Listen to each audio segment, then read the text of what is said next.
How y'all doing today? Today we're doing spare ribs on the Weber Kettle, and these are St. Louis style ribs, and these pretty much already trimmed up. I did trim up a little bit of excessive fat on them, and I also removed the membrane and trimmed the back of them up just a little bit. Didn't get too crazy with the trimming,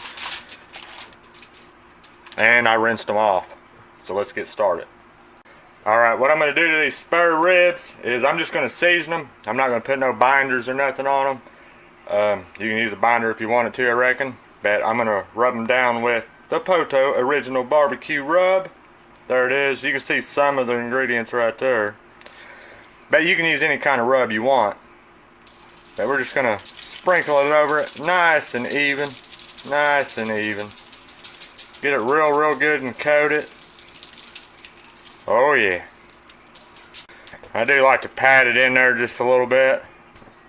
Make sure it gets in there good. Then I'll flip it over. Make sure I get the back side good. Rub it in there a little bit.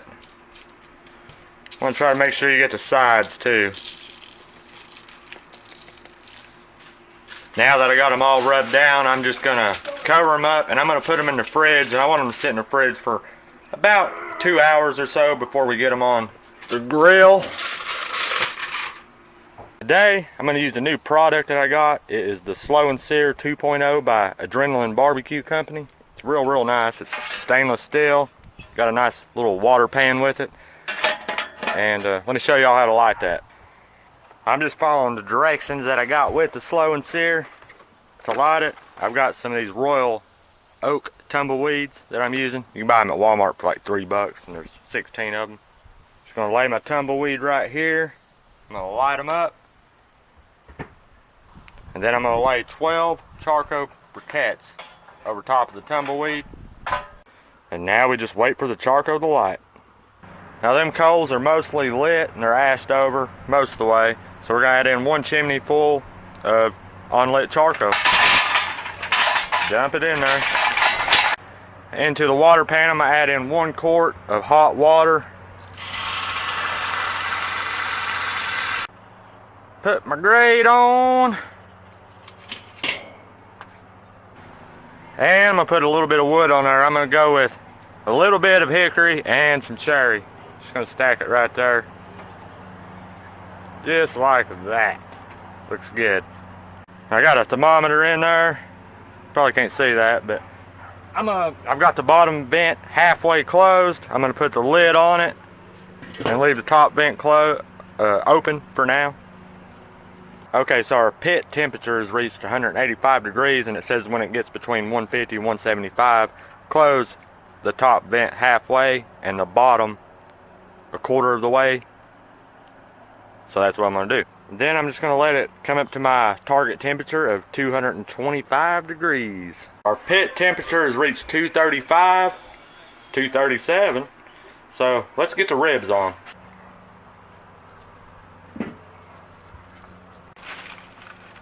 Get them both on there. Got both racks on there. Let's get the lid on it. And what I want to do is maintain a temperature between 225 and 250 the whole cook. So I'm just going to let them cook, see how it goes. So we're about 2 hours in, 246 degrees is our temperature, and we've been maintaining about 225 to 250 the whole time. Let's see what they look like. Man, sure are looking mighty fine, ain't they? Alright, I'm going to put the lid back on it, and I'm just going to let them cook. Let's make a simple sauce for our ribs. We're going to use cherry preserves. And this is a 13-ounce jar. I'm going to use about half of it. Sticky Fingers Carolina Sweet. This is an 18-ounce jar. Use about half of that. A little bit of honey we'll throw in there. Just probably a couple tablespoons or so.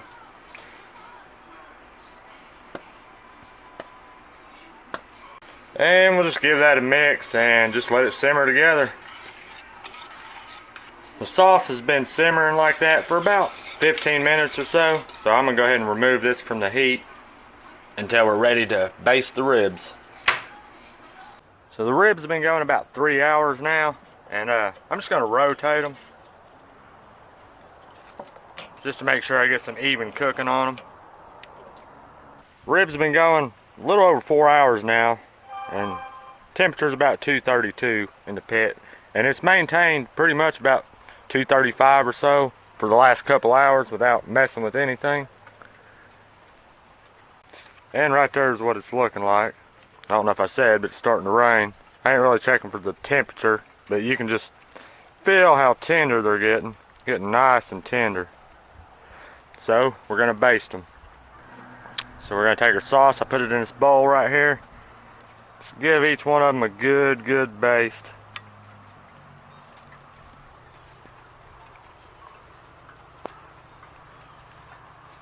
Now that we got them basted, I'm just going to put the lid back on, and I'm going to let them cook for probably about another 30 minutes or so. So the ribs have been cooking for about 30 minutes with the sauce on them. Man, they're looking mighty fine, I tell you. So I'm going to go ahead and pull them off. Alright, so here is the ribs. I just kind of let them rest for a little while, for about 30 minutes or so. They look beautiful. Tender, they're juicy. Got a nice, good little smoke ring on them. Let's try them out. Man, them sure is some mighty fine ribs, y'all.